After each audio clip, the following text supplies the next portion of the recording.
You shall love the Lord your God with all your heart and with all your soul and with all your might.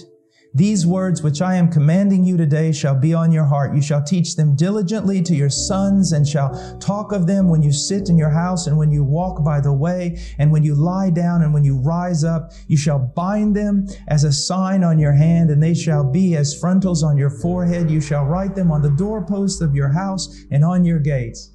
It's true, and it needs to be done. Listen, if you want to go out and you want to buy a bunch of cheap posters and you want to write Bible verses and put them all over the walls of your house, you go to it. I like that kind of thing. Have the Word of God in front of your children all the time, but it means more than that.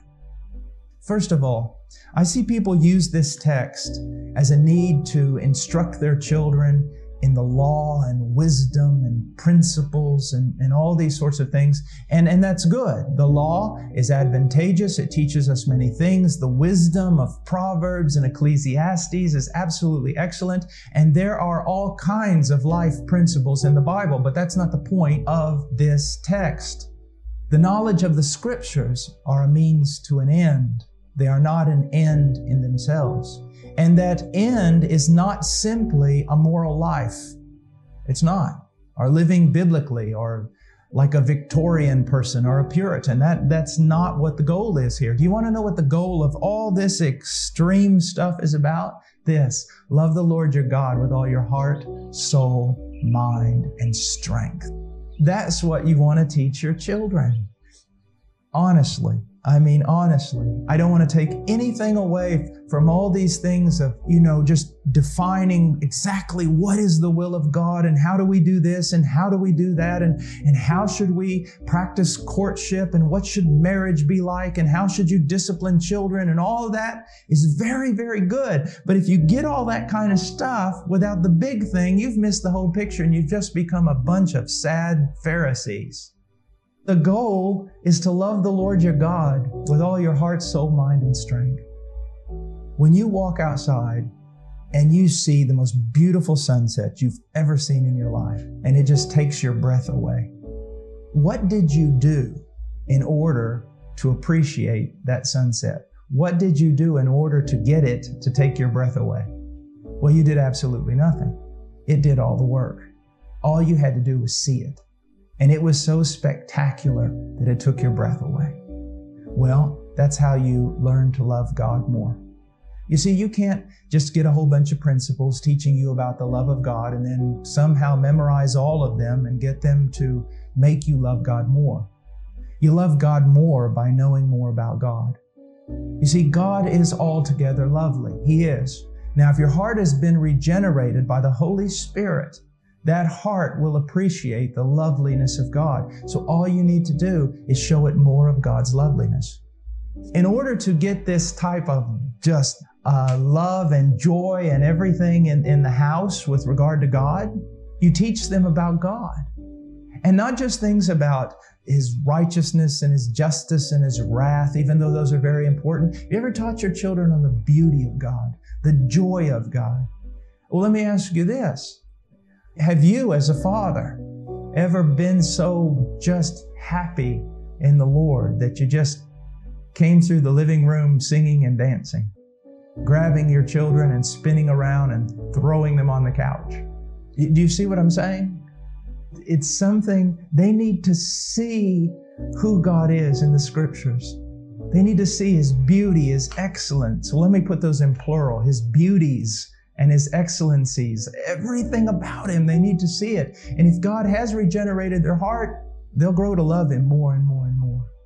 I would like to see your house being very biblical, my house being very biblical, but I would also like to see a bit of wildness in your house, a bit of that joy and that love that just kind of breaks out in song and dance and life.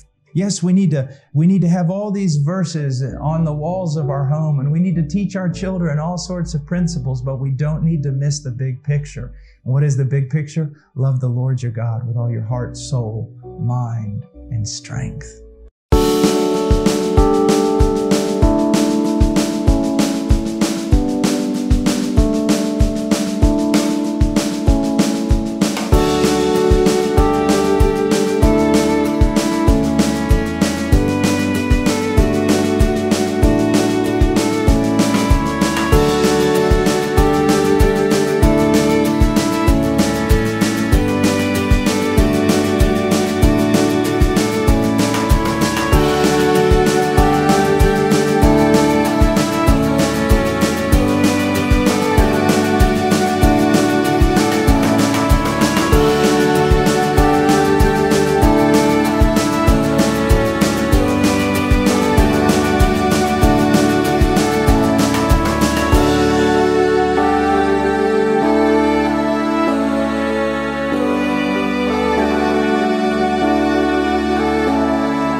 A blessed morning po sa ating lahat. Blessed morning po. Kamusta po tayo? Kamusta po ang isang linggong nagdaan sa atin? Na-bless ba tayo ng Panginoon? Amen! Kaya po tayo nandito kasi blessed na blessed tayo dahil sa Panginoon. Amen po. Tingin ka nga sa katabi mo. Sabihin mo, masaya ako, kasama kita. Masaya ba tayo? Nagkikita tayo. Every Sunday, sama-sama tayong nagpupuri sa Panginoon. Sama-sama po tayong naglilingkod sa Kanya. Sama-sama po tayong nagpupuri sa Kanya. Alam niyo po, meron po akong nabasa sa Matthew 16, verse 18. Nung kausap ni Jesus Christ si Pedro, sabi niya, nung pinangalanan niya na si Simon Pedro na Pedro. Sabi niya, at sa ibabaw ng batong ito ay itatayo ko ang aking iglesia. Tignan mo nga yung katabi mo. Tignan mo ulit yung katabi mo. Yan ang iglesia ng Panginoon. Tayo ang iglesia ng Panginoon. Ikaw at ako, we are the dwelling place of God. Amen? The church, tayo. Tayo ang iglesia ng ating Panginoon. At God is here, dito, sa atin. Nananahan sa atin. Kaya lahat ng pinanahanan ng Panginoon ay pumalakpak ng papuri sa Kanya. Itaas natin ang Kanyang pangalan. Amen! Hallelujah! Purihin ka, Panginoon! Salamat po!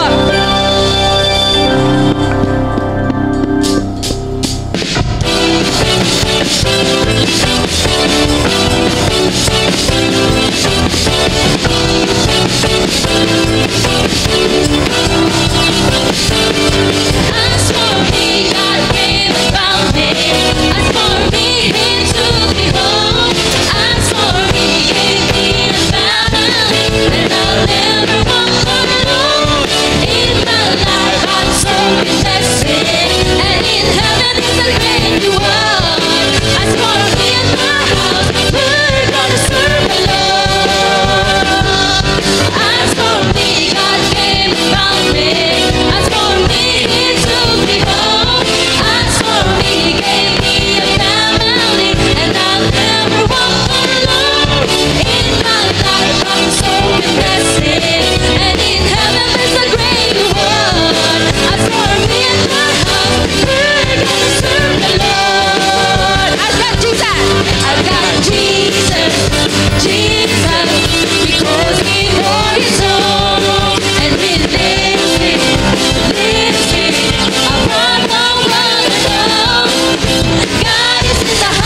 Lord God. Hallelujah. Alam niyo po, pagka tinatanong tayo, di ba? What is love? Okay? Kinikilig tayo, di ba? What is love? Pero ang totoo, para sa akin, ang totoong definition ng love, Jesus. Amen.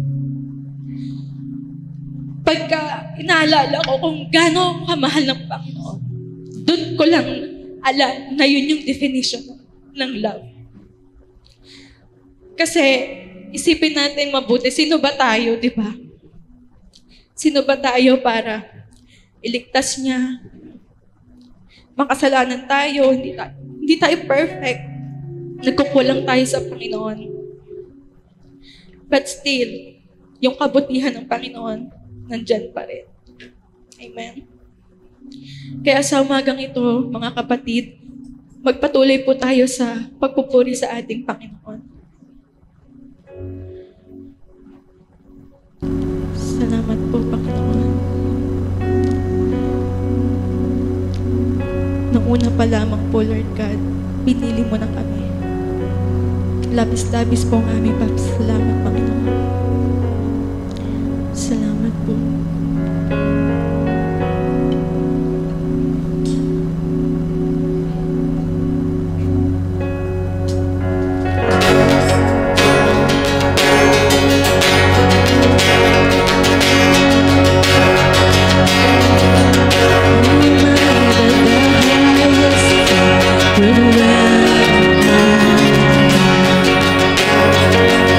I was lost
kami ng karapatan na maging anak ninyo. Salamat po sa anak nyo, si Jesucristo, na nagbigay ng kanyang buhay para sa amin, Panginoon. Salamat po sa kaligtasan. Salamat po sa amin. Buhat pa man po nung una, Panginoon. Wala po kaming ambag, Panginoon, sa kaligtasan ito, kundi ginawa lang po ng Panginoong Jesus sa krus ng Kalbaryo. Salamat po sa nag-uumapaw na biyaya at habang ninyo sa bawat isa na naririto, Panginoon. Salamat po sa kapatawaran, Panginoon. Sa umagang ito, Lord God, sa inyo lamang po namin ibinabalik ang matamis at mataas na papuri at pagsamba. Ang lahat po ay magsabi ng Amen, Amen. At Amen. Amen. Hallelujah! Hallelujah!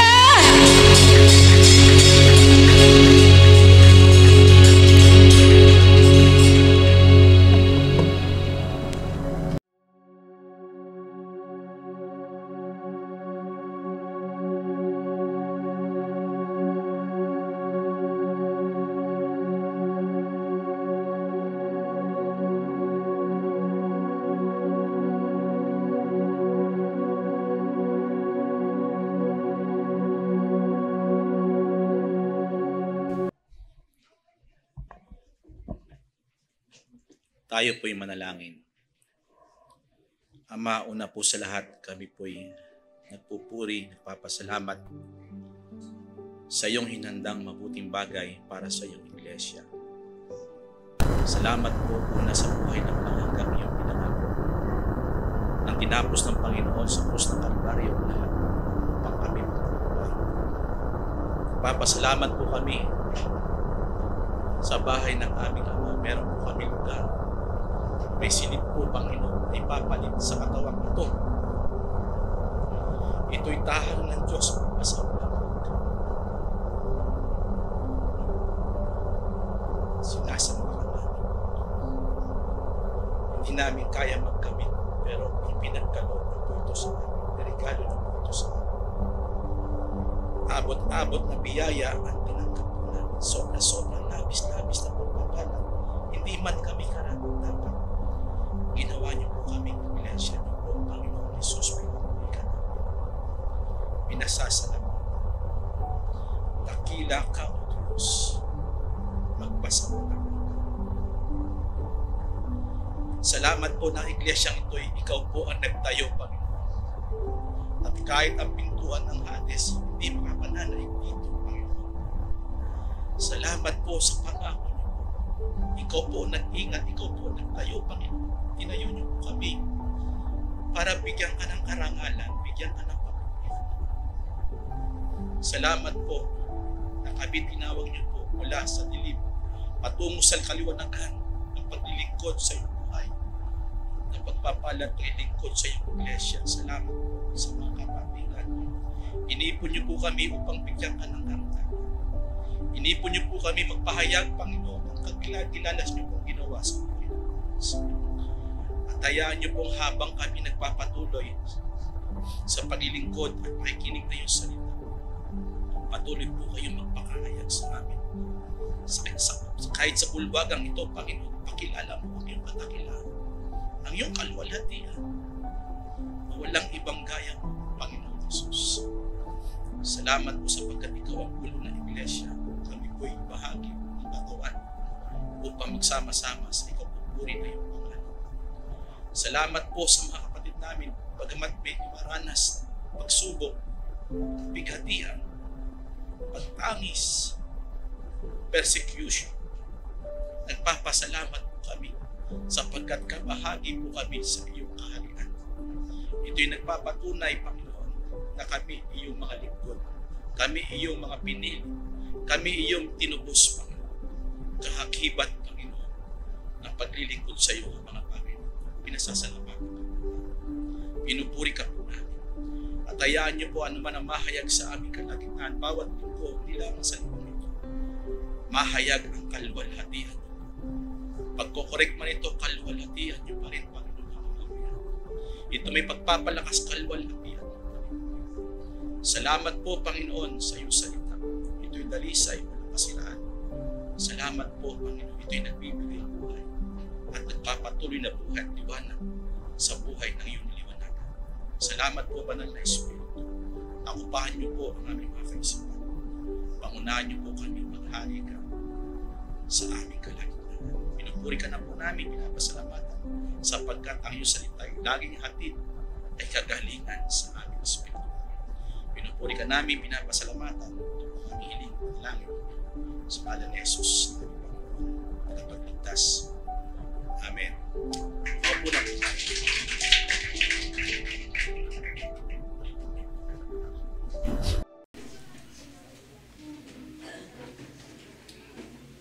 Magbihis kayo ng buong kagayakan ng Diyos upang kayo magsitibay laban sa mga lalang ng dyablo. Alam na po natin yan. Tuloy po natin ang sumunod na verse. 1 Timothy chapter 2 verse 3 and 4. Makipagtiis ka sa akin na mga kahirapan na gaya ng mabuting kawal ni Kristo. Kaya very noted po siya. Nagbibigay highlight po yan, nagpapakita para ipakita yung siya sa larawan ng mga tao noong una. At ngayon, sa kapanahunan natin, na minsan ay ina-applied natin para may kaayusan. Nakita po natin. Pero sa pag-aaral nito, nakita po natin ang kakulangan sa paglilingkod. Kaya bakit pinag-aaral nito? Para makita natin paanong akto, paanong desisyon ang pwede natin gawin. Meron mang gantong problema. Amen po ba? Kasi hindi naman po tayo perfect na sa pagpili eh. Amen. Walang church na perfecto na makapili. Ang Diyos kasi ang pumipili sa paglilingkod. Amen. Minsan meron tayong pagkukulang pero hindi natin pagkukulang yon. Ibig sabihin, naitutuwid tayo doon. Amen. May tatama po yon ng salita ng Panginoon. May progress pa po ang Christian life natin, ang church natin, may progress pa po yan. Pataas po ng pataas. Amen po ba? At dito pinapakita, unang point po natin, yung mga lalaking anak ni Eli, sila po ay ang malalang kasalanan ng kanyang mga anak. Una, sila po ay hindi mananampalataya, napakabigat. Pangalawa, yung handog sa Panginoon, kinukuha nila, hindi dapat nilang kunin. Kasi may handog, meron pong para sa kanilang part. Sa tabernakulo, bukod yung paghahain ng tao para sa paghahandog sa Panginoon, at bukod din yung tatanggapin nila. Pero sila, yung mga ginagawa ng mga nagpaghahandog, kinukuha nila. Naalala nyo? Yung tinidurnungan, tagapaglagay, naghahandog doon, aagawin nila, tatakutin nila. Diba? Napakasama ng mga priest na ito. Kasi ang malalang kasalanan, wala talagang kinikilala ang Diyos na buhay. Ang Diyos nila patay, si Belial. Amen. Mahalaga po yun. At dito po sa pangatlo, kaya yung mga tao naghahandog, parang wala ng kabuluhan. Ang sama na rin na iniisip nila. Kasi ganun din naman sila eh. Yung mga tayo na rin kumuha. Hawa-hawa system. Amen. Nagkaroon ng malaking problema sa tabernakulo. Wala pa pong templo nyo, pero tabernacle po. May nilagay ng tabernakulo, pinagawa nila yon para kasi inutusan sila ng Panginoon na maglagay ng tabernakulo para sumamba sa Diyos. Amen. At pang-apat po, ang kaproblema po nila na pinag-aralan natin, ginagawa nila yung mga babae, sinisipingan nila. Amen. Binabastos nila. Kabastusan po yun sa House of God. Ina-applied natin sa panahon natin ngayon, huwag tayong mag-iisip sa mga kapatiran natin na masama, malalaswang isip. Amen. Amen. Kahit sa mga babae, kahit sa mga lalaki. Both parties po, parehas po tayo. At pangalawang point po natin sa pagkakataong ito, una, yung mga priest lang, ngayon yung pinaka-high priest. Sabi niyo po high priest. Kasi sa tabernakulo, kailangan merong tagapangasiwang pangkalahatan. Gaya sa panahon natin, meron po. Amin po ba? May pastor po tayo, tagapangasiwang pangkalahatan po yan. Kami po na pastor po, kami po yung parang diakono pa lamang. Amen. Pero nasa stage po kami ng pastoral na pag-aaral. Amen. At dito po, pinapakita po rito yung nangyari. Pangalawa, si Eli bilang punong saserdote. Meron na po ba tayo yan? Si Eli bilang punong saserdote, at the same time, he is a judge. Kasi wala pang hari ng panahon nila. Kaya sila, pinapangunahan sila ng mga hukom. Pag sinabi nila ito, batas yun. Amen. Kaya sa panahon nila, kaya nga si Samuel lumabas, siya na po yung nagpahid ng langis sa mga haring sumunod. Nagkaroon sila ng hari. Amen. Kay Samuel na po yung bilang high priest. Pero sa panahon ni Eli, siya po'y hukom. At siya po'y pangalawa sa huli na hukom. Kasi si Samuel yung huli na hukom ng Israel. At priest, siya yung priest, at the same time, hukom siya. Kaya sila naghalal ng hari kasi hindi mapapangalagaan ng dalawa na sabay ang paglilingkod. Kaya hiwalay ang government sa church. Mahalaga po yun. At si Eli bilang punong saserdote at hukom na Israel, may malaking problema. Tingnan po natin, si Eli po kasi ay descendant po siya ni Tamar. Ang lahi po niya ay galing kay Aaron na priest, na siya talaga ang tunay na priest, si Aaron ng Israel. Amen po ba? At sa pang-apat na anak mababatang anak ni Aaron, si Itamar, na descendant po niya itong si Eli, hindi si brother Eli. Amen. At ito po, ang descendant niya po, namatay yung kanyang tiyuhin, si Eleazar, may anak po yun, Pinehas po yata yung pangalan nun. Pinehas. Nung namatay yun, siya ang humalili. Si Eli, bilang priest. At sa panahon nila, para meron po tayong kaalaman, sa panahon nila, kailangan po ang lahi ni Aaron ang magmana ng pagiging priest o high priest.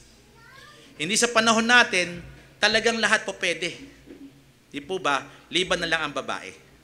Yun yung sinasabi natin dito.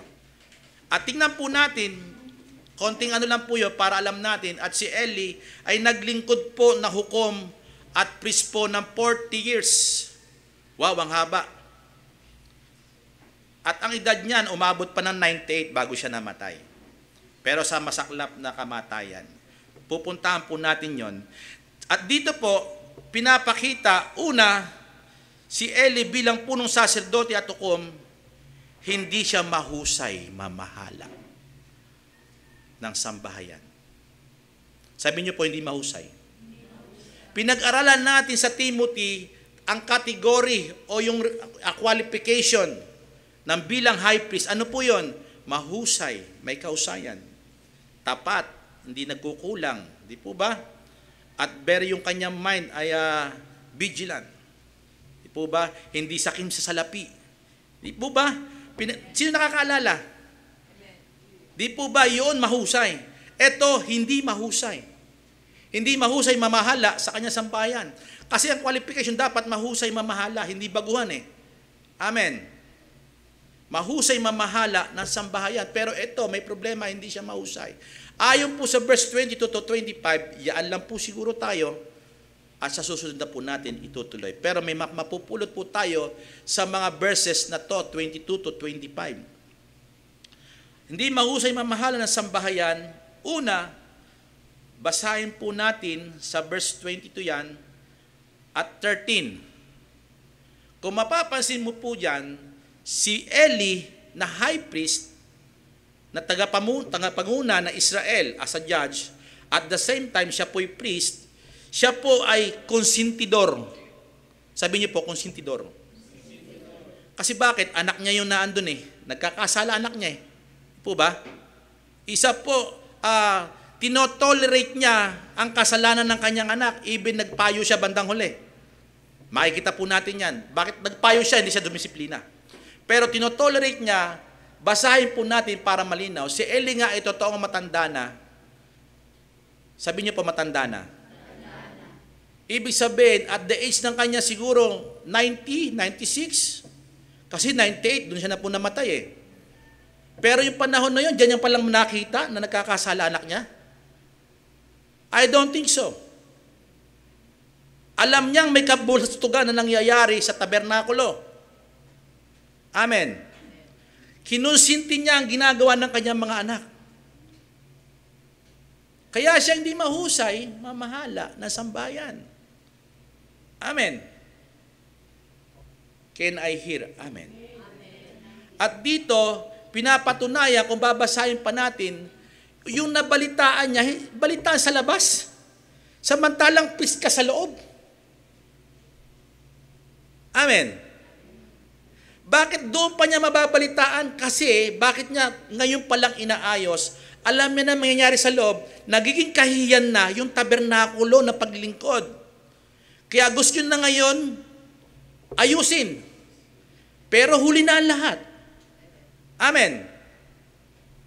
Nakukuha niyo po ba yung mga points? Bakit ko sinasabi siya ay konsentidor? Biruin mo kung kailan matanda na siya, doon pa lang niya naalaman na mabalitaan, dapat dahil priest ka sa loob, alam mo yung katlakaran doon. Naalala niyo yung nangyayari, dahil ito ang kinaugalian ng mga priest. Di ba? Binasa natin nakaraan, di ba? Alam niya ang ginagawa ng kanyang mga anak. Pero tinolerate niya. Pinabayaan niya. Pabaya tong priest na ito. Kaya ang tawag sa kanya ng mga scholar, undisciplined priest. Hindi marunong dumisiplina. Ibalik po natin sa ating context na Ephesians. Kung pupuntahan natin, sabi niya, ang mga magulang, huwag mong imungkahi sa pagkagalit ang iyong mga anak. Kundi turuan sila saan? Sa aral at saway. Alam niyo po ba yung sinasabing aral? Biblically, tinuturo. Pangalawa po, yung pagsuway, paghampas. Hello? Pagdisiplina ng tama. Maaring ang mga anak niya, hindi na disiplina nung bata pa. Kasi nasa lahi nila, nasa linya sila ng paglilingkod bilang priest. Pero bata pa lang, hindi sila tinrain. Amen. Kaya nung itutuwid niya na, kung matanda ka, paano may tutuwid pa yung mahirap ng baluktutin yung nakagawian? Amen.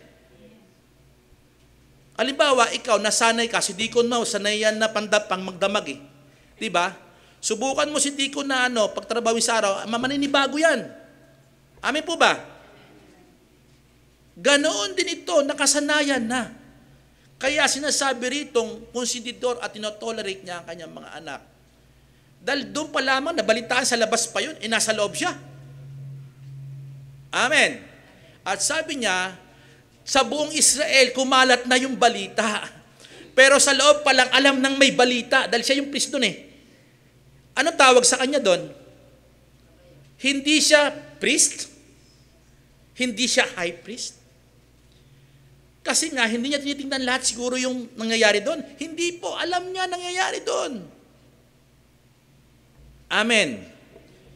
Parang ang tawag doon, pastor, salita doon, patay mali siya. Inaalis niya sa kanyang kaisipan yung mga nakikita niya na dapat i-correct. Amen. Kaya yung katayuan niya napakahirap. Kasi kung kailan matanda na, saka pa siya magtutuwid, ang hirap. Tinolerate mo ng umpisa, ganun na talaga, tuloy-tuloy na po yun. At ang sabi niya dyan, sumisipi sa mga babae, hindi niya ba alam yun? Alam niya po yun. Doon kumalat na sa buong Israel, doon pa lang sa tabernakulo, alam niya na may nangyayari doon. Amen. At ang sabi diyan, at yun, doon sa kapisanan, alam niya. Kasi siya nga yung overseer eh. Pag sinabi kang overseer, tanaw mo lahat ng paglilingkod ng mga nasasakupan mo. Amen. Sa tingin nyo, alam niya, hindi. Alam po niya. Pangalawa, sa verse 13, meron po ba tayo dyan? Tingnan natin bilang patunay na ito'y kanyang tinotolerate. Dahil dito, sa verse 13 to 14, na andun nga yung kalakalan eh. Nagsusundutan sila doon, nag-aagawan ng handog. Alam niya yun, kasi dadalhin sa kanya yun eh. Alam niyo kung bakit? Isa rin po siya sa nakikinabang doon eh. Yung binibigay nung kinukuha ng mga anak niya, nakakatikim din siya doon, yung mga inihaw. At ang pinipili, yung karne pa talaga. Napag-aral natin yun, pero nakalagay po yun noong nakaraan. Kaya yung mga taong bayan na naghahandog din, nakikipag-agawan yung binigyan ng pagkakataon na makapag-agawan sila. Tinatakot ngayon ng mga anak ni Eli. Kasi bakit? Meron din siyang pakinabang doon. Kaya niya, isa yun sa pag-tolerate niya. Amen. Tingnan po natin. Sa pangalawa, makikita po natin, sa verse 22 po yun, pero may mga susunod na verses pa, hindi niya dinidisiplina ang kanyang mga anak at ang mga tagapaglingkod na kasama niya. High priest at yung mga anak niya at yung mga babaeng tagapaglingkod. Sa panahon natin, mga ushering po yun. Sila po'y tagapaghatid ng mga gampanin para ipagpatuloy ng mga priest sa loob at ng mga diakono sa panahon natin. Ano po nangyari? Hindi niya rin kinakausap yung mga babaeng naging prostitute doon. Naging prostitute ang lugar. Biruin mo, tabernakulo. Bahay-sambahan na dapat sambahin ang Diyos. Lugar na dapat nag-iipon-ipon upang parangalan ang Diyos. Nilapastangan nila ang tabernakulong ginawa nila para maghandog sa Diyos. Amen. Kahindik-hindik, kakilakilabot ang ginagawa nila ito. Kaya tingnan natin yung sumpa na pumunta sa kanila sa mga susunod. At dito pinapakita, hindi niya sinabi, oy, bakit kayo nagpapano sa mga anak ko? O mga anak ko, bakit kayo sumisipin niya? Hindi niya ganyan na yun. Pero alam niya na mangyayari. Biruin mo, 40 years wala kang alam na naglingkod ka? Imposible. Ano yun? Patago? Gaano katago? Kada paghahandog, binabantayan mo yung paghahandog kung tama. Kaya nga kami nila, Pastor, di ba, tumitingin kami kung naghahandog kayo sa Panginoon. Di ba, Pastor? Binabantayan. Amen. Binabantayan ang paglilingkod ng bawat isa sa atin. Sa panahon na yun, hindi ba ginagawa ni Eli yung ginagawa niya yun? Pero talagang ano siya eh. Patay ano siya? Patay parada ba yun, Pastor? May sinasabi si Pastor. Parang kasi bakit? May attachment siya sa anak niya. Kasi bakit? Nakikinabang siya. Amen. At mabigat po ang mga pagkakataon na kasalanan din ito. Dahil kung ituwid sana ni Eli, naging maayos ang takbo. Hindi nila lalapastanganin ang Diyos na pinaglilingkuran ng Israel. Bakit? Tama ang paglilingkod sa loob. Magiging patotoo sila sana sa buong Israel kung naitama ito ni Eli. Amen. Kung nung una pa lang, alam niya may kalakalan na ganon, dapat pinutol niya na. Amen. Hindi lang pagkasaway, kundi pinutol niya, tanggalin niya sa paglilingkod ang kanyang mga anak. Naalala ko, may anak ako, dinidisiplina ko, huwag kang tumugtog. Kung ganyan.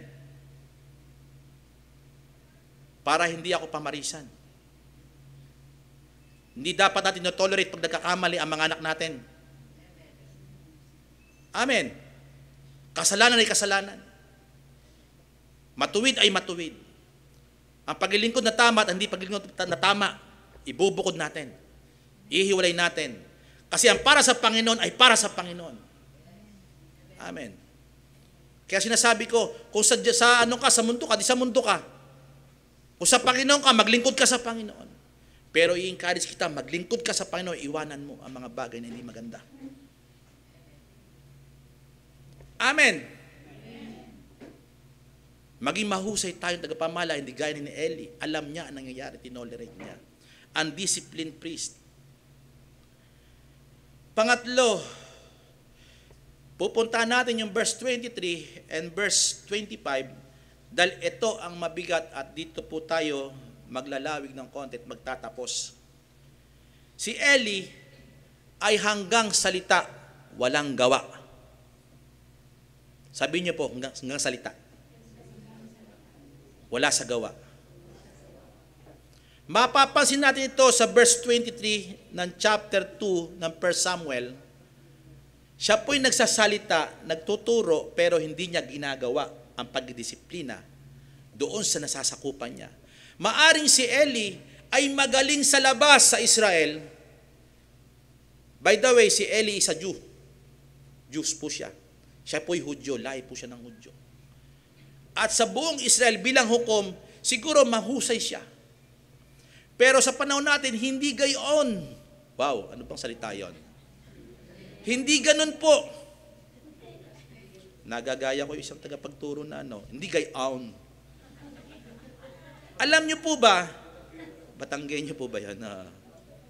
Alam niyo po, ba't napunta tayo doon? Alam niyo po ba, sa panahon nila, kailangan kasing maglingkod. Dalawang kasi niya paglilingkod Paglilingkod sa Israel bilang hukom, paglilingkod sa priest. Pero siguro mas napuno ang panahon niya sa labas. Hello? Amen. Tayo, mahusay tayo sa labas, pero sa pamilya, bagsak. Can I hear amen? Wag naman mangyari. Si Eli, siguro naging mahusay naman siya doon sa bilang hukom. May batas siya pinasutupad kasi pag hukom ka, kung ano sabihin mo, batas yun. Kung ano parusa, mangyayari po yun. Amen. Pag sinabi niya, may nilapit na tao sa kanya, ano po bang gagawin namin dito? Bilang hukom ako, ganito gawin mo. Tanggalan siya ng ganito, parusahan siya ng ganito. Pero sa pamilya niya, hindi niya magawa. Baliktad. Ibalik natin sa 1 Timothy na payo ni Apostle Paul na dapat na tagapaglingkod, mahusay mamahala ng kanyang sambahayan. Amen. At ito, hindi niya inuna ang sambahayan niyang ayusin. Kaya ang paglilingkod, naging ano-ano sa harapan ng Panginoon. Kasuklam-suklam ang ginawa nila. At ang sabi niya rito sa verse 20, kaya ito hanggang salita, kulang sa gawa. Ito po nangyari. At sinabi niya sa kanila, sinabi ni Eli sa mga anak niya, matanda na, tandaan niyo po ito, matanda na siya sa verse 22. Di po ba? At ang sabi niya, nung matanda na, saka lang siya nagsalita. Sabi niya, at sinabi niya sa kanila, bakit ginagawa niyo ang ganyang mga bagay? Siguro napakalamya. Hoy, bakit ganyan ang ginagawa ninyo? Kasi matanda na Nung panahon nito, padating na ang time na siya'y mabubulag na, mawawala na yung kanyang paningin. Amen. Lumalabo na ng husto ang kanyang mata. Kaya siguro nasa hindi ko alam kung anong edad niya, pero 90 na to plus. At dito, sinabihan niya yung kanyang mga anak, siguro ang salita niya, napakala niya, uy, kayo naman, anong ginagawa niyo dyan? Nagsasalita siya, pero walang pagtutuwid ng paghampas. Kasi kung hukom ka, pwede mong, eto parusa dyan. Wala ba siyang doon? Wala ba siyang rules doon? Meron. Magaling nga siya, hukom nga siya, 40 years Hindi siya inalis Hello? Basahin natin. Bakit ginagawa niyo ang mga ganyang bagay? Sapagat aking nabalitaan sa buong bayan, ito ang iyong mga masamang kilos. Bakit sa bayan pa? Alam niya naman ang nangyayari sa loob. Diba? Kulang siya sa gawa. Verse 23. Matapos na po tayo. At sinabi niya sa kanila, bakit ginagawa niyo ang mga kanyang bagay? Sapagkat, ayan na nga po, nabalitaan niya yung masamang kilos ng kanyang mga anak. Verse 24 po, kapatid. Huwag, mga anak ko. Huwag ganyan. Una, ang problema, una pa lang, alam niya na ibang sinasamba nito Di ba? Kaya lalapastangan ninyo. Kaya kahit anong tuwid niya rin, lalo na mahinahon ka, dapat una pa lang, sinupil mo na. Sabi niyo po, sinupil. Hindi niya sinupil ka agad. At ang sabi niya rito, hindi mabuting balita ang akin narinig. Inyong sinasalangsang ang bayan ng Panginoon. Ibig sabihin, kayo ang nag-udyok sa mga tao para magkasala. Kayo yung nagdahatid sa kanila para lapastangan nila ang tabernakulo ng Panginoon. Baliwalain nila ang paghahandog, baliwalain nila ang pagpapasalamat na pagliligtas sa inyo mula sa Ehipto. Amen. At dito parang nagsasalita lang siya pero wala pa rin pagkilos. Kaya nga sa mga susunod na pag-aaral natin, nagpadala na ang Panginoon ng messenger. Nagpadala na ng kanyang tagapangaral, tagapagtuwid sa kanya. Po pwedeng ito kamag-anak mo. Tutuwid tayo. Magpapadala ang Panginoon kung ayaw natin magbago ng desisyon. O kaya magpapadala kahit kapitbahay, kahit di naman Kristiyano, magpapadala yan. Kasi yung prophet na pinadala ng Panginoon, unknown prophet po yun. Baka mamaya nagsasalita ng Panginoon sa atin, ayaw pa nating magpatuwid. Generalize. Bawat isa sa atin. Minsan baka barkada pa natin, tinutuwid na tayo, ayaw pa natin. Minsan kaklase, minsan katrabaho, ba't ikaw magtutuwid sa akin? Nasasaktan tayo kasi di naman Christian minsan. Hindi mo alam, pinadadala ng Panginoon. At ngayon sa panahon natin, paano natin mapapakita ito? Merong tagapangaral tayo para ituwid tayo ng Panginoon. Amen. May messenger. Hindi man kilalang tao yan. Amen. Kahit hindi nag-Bible school, di ba, Pastor? Baka tinawag ng Panginoon para i-correct tayo. Amen. Kasi ang Diyos walang pinipili.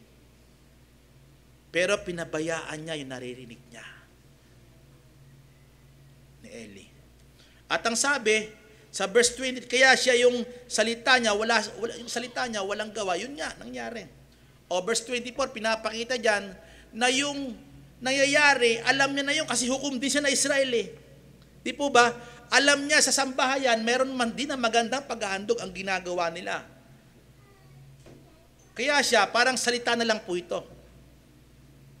Sa tingin niyo po ba si Eli wala nang kapangyarihan ng panahon ito para magtuwid? Meron pa po. Kasi wala pa si Samuel. Naandun pa lang naglilingkod kasama si Samuel. Nahahalili sa kanya. Di po ba? Kaya iyon, alam niya yung bawat sitwasyon. Po pwede niyang supiling kaagad o kahit bandang huli, may last chance pa habang nabubuhay pa siya. Supilin niya na. Pero hindi nangyari. Kasi nga, hanggang salita. Amen. Hindi nagbubunga ang kanyang gawa. Sa panahon natin, po pwede natin gawin yan. Kaya kagabi, nagtanong kay Pastor di ba meron tayong guidelines and discipline. Rules ba yan, Pastor? Rules and guidelines. Order and discipline ng church. I-implement po natin. Ang ganda po yun Para hindi lapastanganin ng paglilingkod ng bawat isa dito sa lugar natin. Amen. Maayos po ba yun o hindi? Maayos. Amen po ba? Sa panahon niya, wala bang ganon? Meron po yan. Hukom nga siya na Israel Nasusupil niya nga yung tao Pero sa loob ng sambahayan niya, hindi po. Kaya nga siya po, hindi siya mahusay, mamahala ng sambahayan. Siya magaling sa Dabarkads. Amen. Siguro may mga barkada sa labas yung place na to. Kasi hukom siya Amen. Tingnan po natin sa verse 25, kaya siya hanggang salita rin. Kapatid, 25 last verse po natin. Kung ang isang tao ay nagkasala laban sa iba, ang ganda naman po nito Pero dapat sinasabi niya ito sa kanyang sarili. Hello? Ang sabi, makinig kayo, bakit ko sinabi yon? Sinasabi niya ito sa mga anak niya, pero dapat tinutuwid niya ang sarili niya. Self-examination. Hello?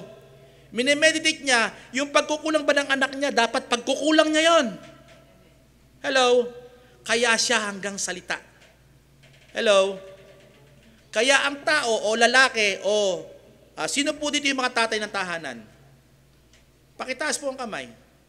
Pag mali ang naipakita nila sa anak natin, gagayahin nila. Pag hindi tama pagdisiplina natin sa mga anak natin, magiging ganun sila. Katitigasan nila. Tingnan po natin ang nangyari po dito. Kung ang isang tao ay nagkasala laban sa iba, si Eli nagkasala laban sa mga anak. Nagkulang po siya. Hello? Hindi siya dumisiplina sa anak niya. Malaki ang pagkukulang niya sa anak niya. Pero itong salitang ito, itinuturo niya ang sisi sa anak niya. Hello? He blamed all the faults na ginawa ng kanyang mga anak. Pero ang pagkukulang ay nasa kanya talaga. Hindi siya naging mahusay, mamahala. Amen.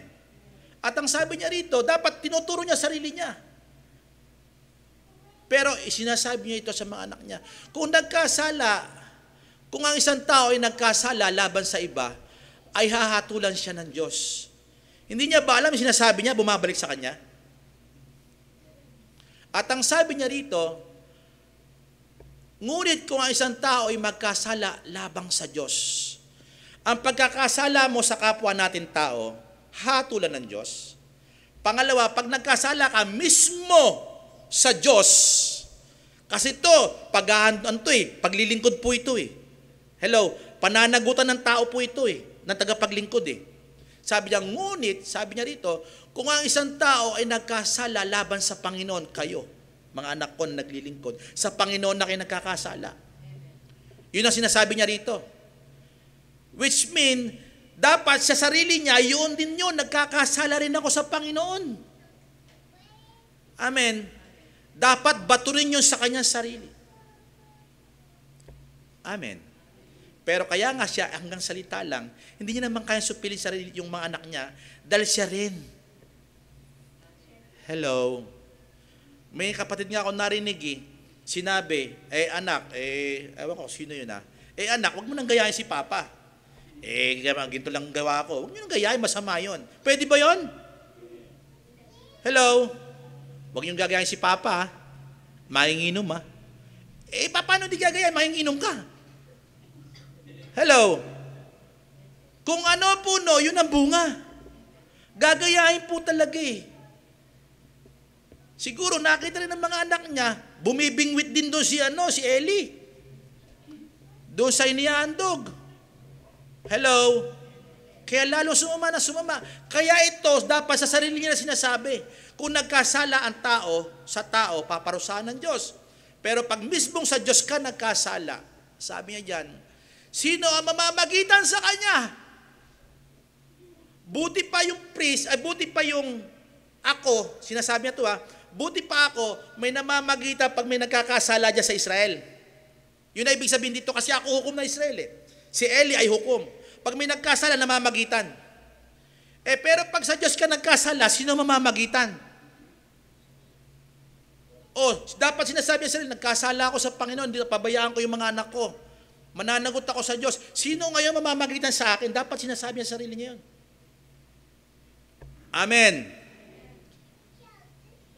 Kaya ang ganda ng pag-uusap namin ng mga kalalakihan. Accountability. Ang accountability, bago mo masilayan po yun, ang responsibility mo muna, alamin mo kung ano. Kung tatay ka, may responsibilidad ka. Kung nanay ka, may responsibilidad ka. Kung anak ka, may responsibilidad ka bilang kawal na pinag-uusapan natin. At tagapaglingkod ka sa iglesia, meron ka pong responsibilidad.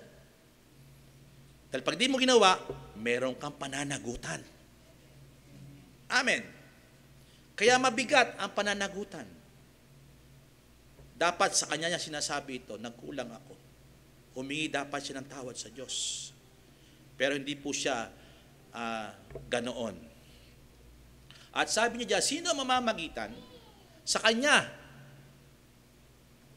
Gayon may, parang baliwala sa mga anak niya ang kanya sinasabi. Siguro, maaring sinasabi ng tatay nila ito madalas. Long playing si tatay. Long playing. Kasi bakit? Di naman ako pinaparusahan Hello, hindi naman ako dinidisiplina Once na hindi ka nagdisiplina sa anak mo, makinig kayo mabuti, kasasanayan niya yon. Hindi niya itutuloy yon. Salita lang yon. Mahal ako niyan eh. Hindi ka na naging matuwid pag hindi mo ginawa. Minsan, pag nangakaw tayo sa mga bata, dapat tupirin natin. Hindi tayo naging matuwid doon. Amen. Kung magpaparusa tayo, alam natin, naglagay tayo ng parusa, gawin natin yon. Kaya ako, pag sinasabi ko sa bahay, makinig kayo mabuti, ilak ang pinto, may curfew na, curfew talaga. Kasi minsan naaabuso yung kabaitan ninyo, kabaitan natin. Bakit? May attachment bilang ama sa anak, naaawa. Pero dapat tayong maawa pag lalong napariwara ang mga anak. Kung hindi natin i-implement ang pagdidisiplina, saway at parusa. Amin po ba? Kaya kahit si Enoch naglilingkod dyan, sige, sasaraduan kita. Pati si Lolo, ayokong konsinti ng Lolo. Kaya pinangagalitan ko yung aking papa eh. Maging masama man ako sa papa ko. Papa, huwag niyong ito-tolerate ang ginagawa ng mga apo niyo. Hindi ko na nga inaano eh. Kinukulit yung bayaw ko naman.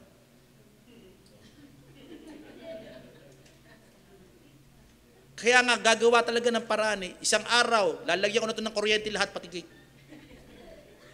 Kailangan marunong tayo mag-isip para wag silang pumunta sa hindi magandang pamumuhay. Amen po ba? At dito, pinapakita, sa panahon natin, sino na magitan na sa atin? Si Jesus Christ. Amen. Siya yung ating priest na naroon, high priest, na namamagitan sa atin. Siya yung ating advocate, abogado po natin, namamagitan sa atin araw-araw.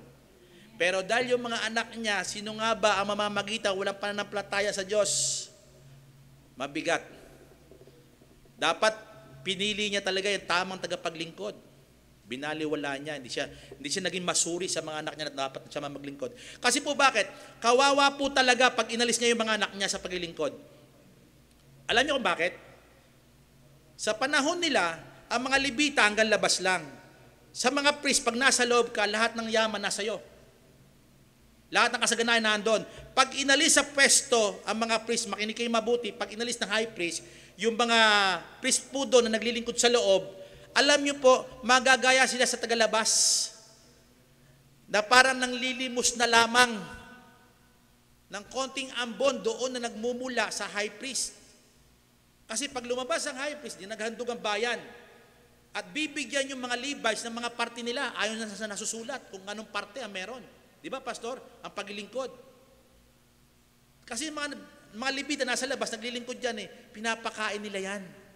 Yung mga handog na Israel na ibinibigay doon sa tabernakulo, yun yung pinamumudmud nila. Kaya naawa siya sa mga anak niya na maghirap. Okay lang maghirap sa buhay na ito. Meron ka naman buhay na walang hanggan. Di ba mas maganda? Kaysa ito, tolerate ang mga anak. Dapat sana na itama. At sabi niya po dyan, bilang huli, gayon may hindi nila dinig ang tinig ng kanilang ama. Kasi same old story. Same old story, Dad. Hindi mo naman kami tatanggalin eh. Amen. Maaring ganon. At ang sabi niyan, sapagkat inaakalang papatayin sila ng Panginoon. Ano ibig sabihin nito? Bakit parang, kasi papatayin tayo ng Panginoon. Ano ba ibig sabihin nito? Ibig sabihin ng Panginoon, kung nagkasala ka na talaga sa Diyos, papatayin ka na immediately. Ba't pa kami susunod sa iyo? Nandito na kami. Parang gano'n, di ba? Parang bakit ba kami makikinig sa iyo? Total, may parusa rin naman eh. Kasi may Diyos kami, si Bilyal eh. Tingnan natin kung sino yung makapangyarihan, ang Diyos po ba o si Bilyal. Kasi nagkasala na nga sila sa Diyos eh. Sino mamamagitan? Sinasabi niya po dyan. Makinig kayo mabuti. Ito'y mahalaga para maintindihan natin ang context na sinasabi po rito.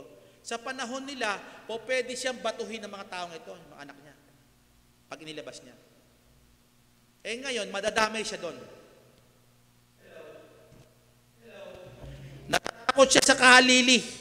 Sino yung kahalili? Samuel.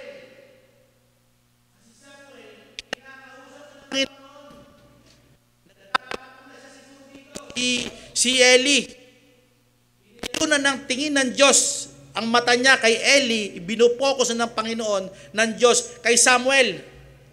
Kaya ang nangyayari po dito, meron siyang heart na sandali, pagka pinarusahan ko to, inilabas to, damay ako, matitira si Samuel. Parang panunungkulan pa rin ang kanya hinangad, politics. Hello? Gusto niya kasi ang sumunod, anak niya. Hello? Kaya ayaw niya sigurong alisin. Amin po ba? Kaya ano po nakikita niyo po dito? Ito po'y napakasamang leader. Amen. Hinangad niya yung para sa sarili niya. Hindi niya hinangad ang kalooban ng Panginoon na makita at i-implement. Now, application sa ating buhay. Bilang, may mga susunod na priest po dito, high priest. May susunod po dito na tagapangasiwa ng iglesyang ito. Ayaw namin pumili na hindi angkop sa paglilingkod para dito. Yung alam namin hindi timo-tolerate ng pagkukulang, itinutuwid at dinidisiplina. Amen. Kaya matapang ako rito, sinasabi ko ito, ayoko rin mangyari sa pamilya ko yun. Amen. Huwag tayong gumaya sa takbo na ibang iglesia, tinotolerate ang kasalanan. Nag-aaway-away sa loob, makapangyarihan pa rin yung high priest. Di po ba halos mawasak na yung buong iglesia? Di po ba? Pero bakit pinili pa rin yung baluktot? Bakit leader? Amen. Dapat may katapangan tayong i-implement ang kabutihan, ang katwiran ng Diyos ng paglilingkod ng bawat isa. Bilang isang kawal ng Diyos at kawal ni Kristo. Amen. Sino po kawal ni Kristo dito? O mga anak, kawal po kayo. Mga kabataan, mga magulang, nanay, tatay, mga alipin, mga amo, susunod pag-aaral natin pero malayo pa Para tingin ko malayo pa. Puro talaga tayo paglilingkod. Ano pinapakita po dito mga kapatid ko? Ito'y pagsasalarawan na dapat ang iglesia hindi pumunta sa ganito. Amen. Matalino natin pinag-iisipan, binabantayan natin mabuti, pastor, ang mga nasasakupan natin. Pag hindi tayo overseer. Mag-cashier na lang tayo. Hindi na tayo mag-overseer. Dito nagpapakita kung gaano pattern ng Old Testament sa New Testament. Iglesia ng Diyos na buhay tayo. Pag sinabi Iglesia ng Diyos na buhay, kumikilos. Ini-implement ang katwiran ng Diyos. Amen. Sa ikatatama, huwag tayo matakot na magtuwid. Huwag tayo matakot na magsalita. Huwag tayo matakot na alisin ang mga hindi karapat-dapat. Amen. Bakit? Lalo tayo sasamahan ng Panginoon pag matuwid ang ating mga desisyon. Amen po ba? Kaya nahihiramin.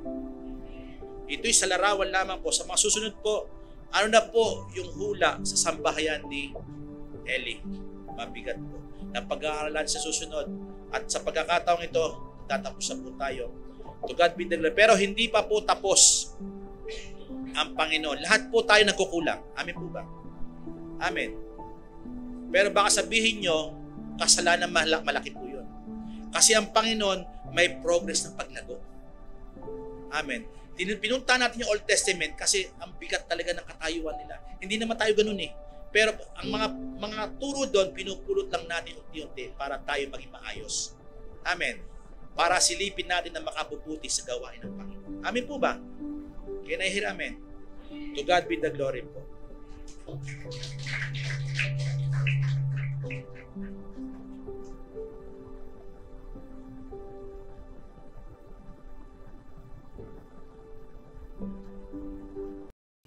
Paalala lang po, kaya wag natin sasabihin, ang dami-dami naman pamilya, bakit dito ako inilagay ng Diyos?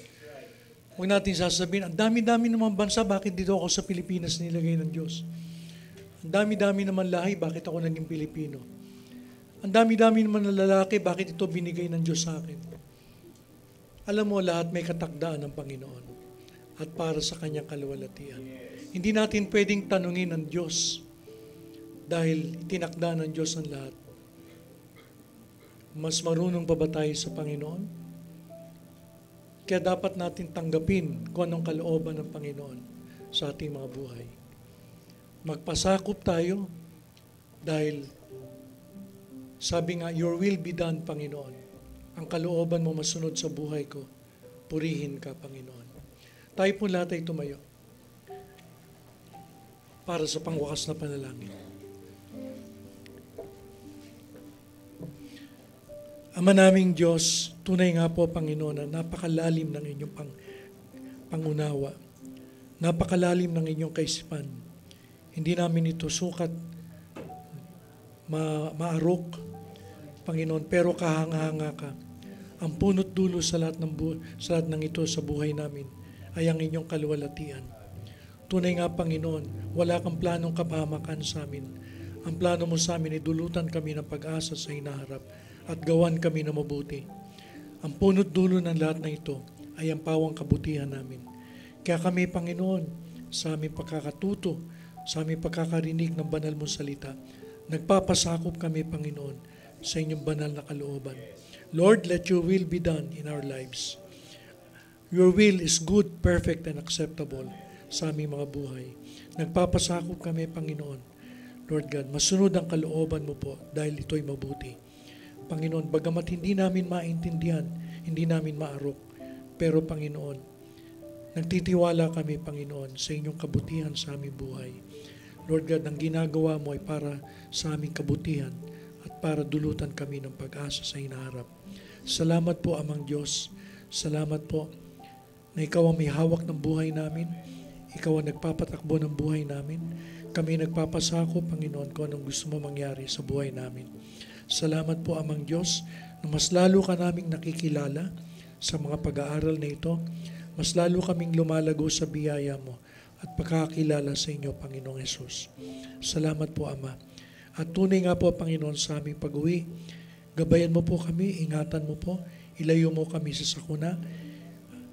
Lord God, pagpalain mo ang aming mga tahanan, Panginoon. At salamat po, Panginoon, sa pagsasama-sama namin sa aming pagtitipon sa araw na to. Pinagpala mo kami sa mga awitan pa lamang sa inyong mga salita, Panginoon. Pinuno mo kami, Panginoon. Pagpalain mo mga ginamit mo po simula sa aming pastor, sa aming brother Kevin, at sa lahat ng tumayo, Panginoon, dito. Pagpalain mo po, Panginoon, na mainam. Salamat po, Ama. Lord God, nagpupuri kami. Ikaw ay aming sinasamba, Panginoon. Kami nagpapasakop sa inyong kalooban. Salamat po sa ngalan ni Jesus. Amen.